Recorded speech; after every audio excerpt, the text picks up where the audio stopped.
Hi అండి. నేను మీ హరిప్రియ చింతలపాటి. అందరూ ఎలా ఉన్నారండి? ముందుగా మన ఛానల్‌ని ఫాలో అవుతున్న వారందరికీ మన పండుగలలో ముఖ్యమైనటువంటి ఉగాది మరియు శ్రీరామనవమికి సంబంధించిన వీడియోలను కొన్ని టెక్నికల్ ఇష్యూస్ వల్ల ఇప్పుడు అప్లోడ్ చేస్తున్నందుకు సారీ అండి. కాబట్టి మనం ఇక ఏమాత్రం ఆలస్యం చేయకుండా మన వీడియోని స్టార్ట్ చేసేద్దాం. మన తెలుగువారి మొదటి పండుగ ఉగాది.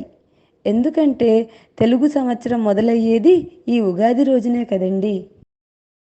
చైత్రశుద్ధ పాడ్యమి రోజున వచ్చే పండుగే ఉగాది. ఈ రోజున కొత్త బెల్లం, చింతపండు, మామిడికాయ, వేప పువ్వు, ఉప్పు, కారం, కొబ్బరి తదితర పదార్థాలతో తయారు చేసే వగరుగా, చేదుగా, తీయగా, పుల్లగా ఉండే ఉగాది పచ్చడంటే నాకు చాలా ఇష్టం. అందుకే ఆ రోజున మేమందరం తెల్లవారుజామునే లేచి అభ్యంగన స్నానాదులను ఆచరించి చక్కగా పూజలు జరుపుకొని మా అత్తగారు స్వయంగా చేసి నివేదించిన వివిధ రకాలైన పిండి వంటలతో సుష్టుగా భోజనం చేసి కునుకు తీసి సాయంత్రం అందరం కొత్త దుస్తులను ధరించి గుళ్ళోకి వెళ్ళి పంచాంగ శ్రవణం చూసి ఇంటికి వచ్చామండి. ఆ రోజున బంధువులు స్నేహితులకు ఫోన్ల ద్వారా నూతన తెలుగు సంవత్సర శుభాకాంక్షలను తెలిపి ఆనందంగా గడిపాము. ఇకపోతే శ్రీరామనవమి. ఉగాది పండుగ అయిన వెంటనే వచ్చే పండుగ శ్రీరామనవమి. చైత్రశుద్ధ నవమి రోజున శ్రీరాముడి జన్మదినం మరియు పెళ్లి రోజు కూడా కదండి. అందుకే ఆ ముందు రోజు సాయంత్రమే మేమందరం మా హసాన్బాద్ గ్రామానికి బయలుదేరి వెళ్ళాము. మీకు తెలుసు కదా, అక్కడ మా రామాలయంలో రామనవమి వేడుకలను ఘనంగా నిర్వహిస్తామని.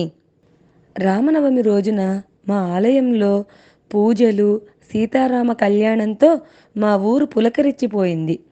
బంధుమిత్రులం అందరం కలిసి అమ్మవారిని, అయ్యవారిని అలంకరించుకోవటం, తలంబ్రాలు బియ్యం కలపడం, పిండి జ్యోతులను రెడీ చేయడం, ప్రసాదాలు తయారు చేసిన తర్వాత ఆలయానికి వెళ్ళాము. ఈసారి పీటల మీద మా దంపతులం కూర్చొని సీతారాముల కళ్యాణం జరిపించాము. చాలా చాలా ఆనందంగా అనిపించింది. మా అత్తగారు, మామగారు మమ్మల్ని వెన్నంటనే ఉండి కార్యక్రమాన్ని చక్కగా జరిపించారు. ఈ సందర్భంగా మా శ్రీవారు అమ్మవారికి, అయ్యవారికి ముత్యాల సెట్టు బహుకరించారు. కళ్యాణం అనంతరం ఉత్సవ విగ్రహాలను ఊరేగించి అక్కడికి వచ్చిన గ్రామస్తులందరికీ తీర్థ ప్రసాదాలను అందజేశాము. అందరూ సంతోషంగా స్వీకరించారు.